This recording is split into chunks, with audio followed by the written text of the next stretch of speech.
Hello everyone, welcome you all in Learn to Teach with Dr. Vinodhi Shrivastava. So student हम यहाँ इस channel पे बात करते हैं बीए तथा सी टेट से संबंधित बहुत से कंटेंट पे। जो कंटेंट आजकल हमारा चल रहा है वो है सी टेट का पेपर सेकेंड के part social science and social studies का सेक्शन सेकेंड, जिसमें कि हम आजकल बात कर रहे हैं the earth and the solar system, जिसका पार्ट 1 मैंने आप लोग के लिए प्रेजेंटेशन दे दी है। आज मैं जो बात करने वाली हूँ वो पार्ट सेकेंड है the earth and the solar system की। तो चलिए बात करते हैं क्या है अर्थ एंड सोलर सिस्टम, और साथ ही साथ इस चैप्टर के हम कुछ एमसीक्यूज को भी आज सॉल्व करेंगे। तो स्टूडेंट्स, इस चैप्टर के पार्ट 1 में हमने ये जान लिया था कि सोलर सिस्टम क्या है, कितने प्लैनेट्स हमारे सोलर सिस्टम में हैं, और हम लोग ने स्मॉल रॉकी प्लैनेट्स के बारे में जाना था। आज जो मैं स्टार्ट कर रही हूँ वो है मैसिव गैस जायंट प्लैनेट। अब हम ये जानेंगे कि हमारे सोलर सिस्टम में ऐसे कौन से प्लैनेट है जो अपनी साइज में बहुत बड़े हैं। तो उसमें सबसे पहले हम बात करते हैं जुपिटर की। यहाँ आप देख सकते हो जुपिटर और सैटर्न पे हम सबसे पहले बात करेंगे। तो अगर मैं बात करूँ जुपिटर की, तो जुपिटर जो है उसे सोलर सिस्टम का लार्जेस्ट प्लैनेट माना जाता है, और इसका जो डायमीटर है वो है 1,42,984 किलोमीटर का। और जब इसको आप विजुअलाइज करोगे, ये सोलर सिस्टम जिसको विजुअलाइज किया जाता है, तो एक जाइंट बॉल की तरह है of hydrogen and helium gases with a small icy core and rocky surface. आप जो इसकी सरफेस देखोगे वो काफी रॉकी है, आइसी कोर टाइप की है, और ये एक जाइंट बॉल सी दिखती है। और इसको अगर मैं बात करूं तो इसका साइज इतना बड़ा है कि इसमें 1000 अर्थ कुड फिट टुगेदर। अगर 1000 अर्थ जो है उसको एक साथ फिट कर दिया जाए तो वो एक जुपिटर के बराबर होती है, इतना बड़ा इसका साइज है। और ये अपना ही खुद रोटेशन को कंप्लीट करने में इसे 10 घंटे लगते हैं, 10 hours to complete one rotation. और अर्थ का पूरा ऑर्बिट कंप्लीट करने के लिए इसे 12 अर्थ ईयर लगता है, यानी कि पृथ्वी के 12 साल के बराबर इसको टाइम लगता है सन के चारों ओर चक्कर लगाने में। और जो इसका टेम्परेचर है वो -145 डिग्री सेल्सियस से 24,000 डिग्री सेल्सियस के लगभग है। और इसमें लगातार लाइटनिंग स्टोर्म आपको देखने को मिलेंगे जुपिटर में। और इसके खुद के 79 नोन मून्स हैं, इसके खुद के 79 नोन मून्स हैं, और इसको अपने आप में एक मिनी सोलर सिस्टम के नाम से भी हम जानते हैं। तो ये तो बात हुई स्टूडेंट जुपिटर की। अब हम बात करते हैं दूसरे अपने मैसिव गैस जायंट प्लैनेट की, जो है कि सैटर्न। सैटर्न की अगर मैं बात करूं तो जो इसका डायमीटर है वो है 1,20,536 किलोमीटर का। और जो इसका एटमॉस्फेयर है उसमें हाइड्रोजन और हीलियम गैस होती है। और ये अपना ही रोटेशन कंप्लीट करने में, एक रोटेशन कंप्लीट करने में इसको 10 आवर्स 39 मिनट्स लगते हैं। और ये सन का ओवरऑल एक ऑर्बिट, ओवरऑल रोटेशन जो कंप्लीट करता है सन ऑर्बिट पे, वो होता है अर्थ के 29.45 अर्थ ईयर के बराबर। और इसमें भी एटमॉस्फेरिक आपको रिंग देखने को मिलेगी। और सैटर्न के भी जो नोन मून है उनकी जो संख्या है वो 62 है। तो ये स्टूडेंट है दो मेजर और एक तरीके से आप कह सकते हो largest planet in our solar system. चलिए आगे और प्लैनेट्स के बारे में भी जानते हैं। Continue on the previous slide. Now we will study about Uranus and Neptune. Uranus की अगर मैं बात करूं तो इसे फर्स्ट प्लैनेट भी माना जाता है, जो कि डिस्कवर किया गया था विलियम हर्शल द्वारा इन 1871। सबसे पहला हमारा जो सोलर सिस्टम का जो प्लैनेट है वो यूरेनस है। और इसका जो डायमीटर है वो 50,000 किलोमीटर का है। 84 अर्थ ईयर टू ऑर्बिट द सन। सन के ओवरऑल चक्कर लगाने में इसे 84 अर्थ ईयर के बराबर समय लगता है। और जो इसका एटमॉस्फेयर है उसमें हमें हाइड्रोजन, हीलियम तथा मीथेन गैस मिलती है। और इसे कोल्डेस्ट एटमॉस्फेरिक जो है इसका, इसे कोल्डेस्ट एटमॉस्फेयर भी इसमें पाया जाता है, जो कि -216 डिग्री सेल्सियस तक चला जाता है। और इसके खुद के 27 नोन मून्स हैं। अब हम बात करते हैं नेपच्यून की, जो कि फारदेस्ट फ्रॉम द सन है। ये जो प्लैनेट है वो सन से सबसे अधिक दूरी पे पाया जाता है। और जो इसकी डिस्कवरी हुई थी वो 1846 में हुई थी बाय अर्विन जीन जोसेफ लीवेरी और जॉन गिटफिल्ड गेले द्वारा। और जो इसका डायमीटर है वो है 49,244 किलोमीटर का। और इसको अपने अर्थ पे सन का पूरा ओवरऑल ऑर्बिट कंप्लीट करने के लिए 165 अर्थ ईयर का समय लगता है। और अपना रोटेशन कंप्लीट करने के लिए इसे 16 आवर्स, जो कि अर्थ के आवर्स के हिसाब से इतना समय लगता है, और इसके खुद के 14 मून्स है।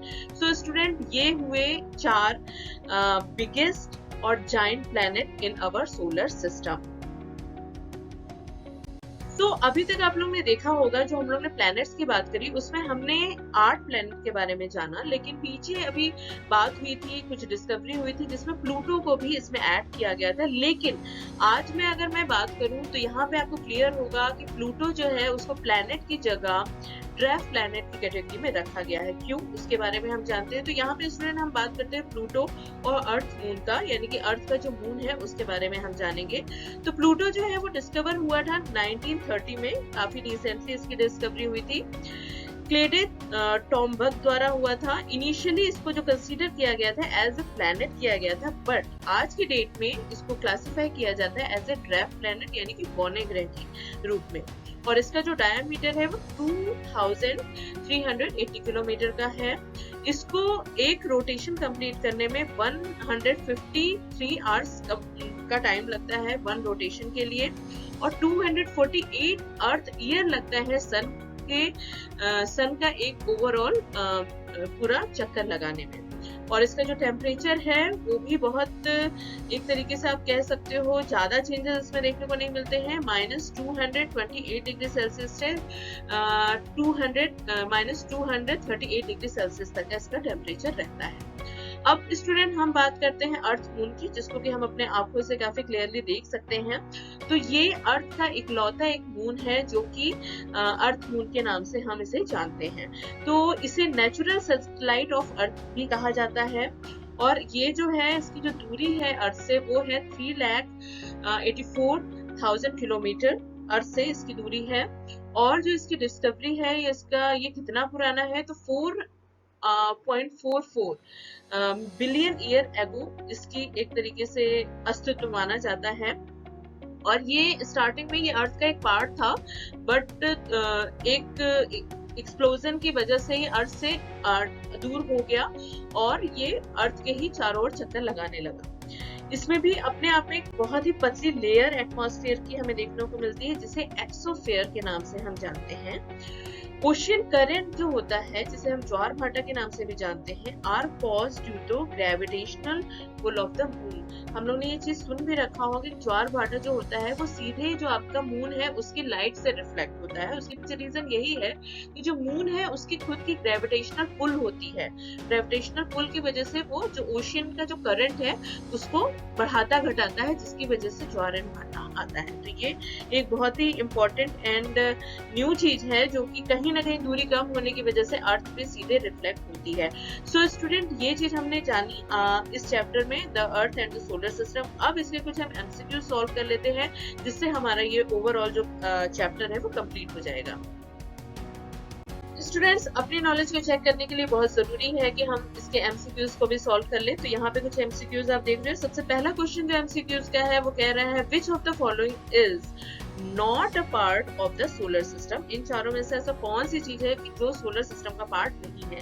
Sun, dwarf planet, cloud of gas and Milky Way. तो आई थिंक हम लोग ने ये चीज कवर की है, और इसका जो आंसर है, मेरे हिसाब से जो आंसर है वो है मिल्की वे।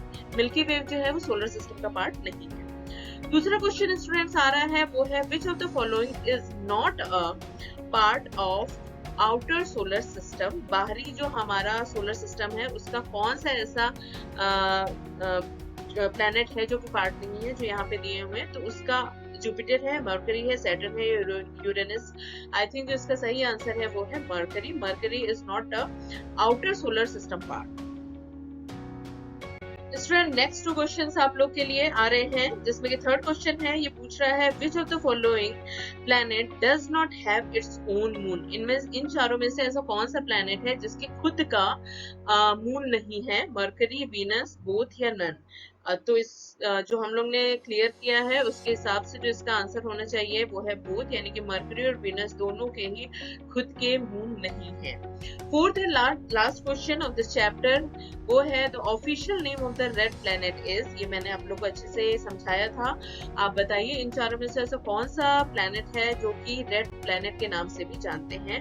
तो मेरे हिसाब से जो आंसर है वो है मार्स। हमने देखा था कि मार्स में आयरॉनिक इफेक्ट इतना ज्यादा होने की वजह से जो उसमें रस्ट पैदा होता है या जंग लगती है उसकी वजह से उसका जो कलर है वो रेड हो जाता है, इसीलिए सोलर सिस्टम में से रेड प्लेनेट के नाम से भी जानते हैं। सो स्टूडेंट, ये हमने सेक्शन सेकेंड आपका सोशल स्टडी सोशल साइंस का CTET का पेपर सेकेंड का कंप्लीट किया है, the earth and the solar system.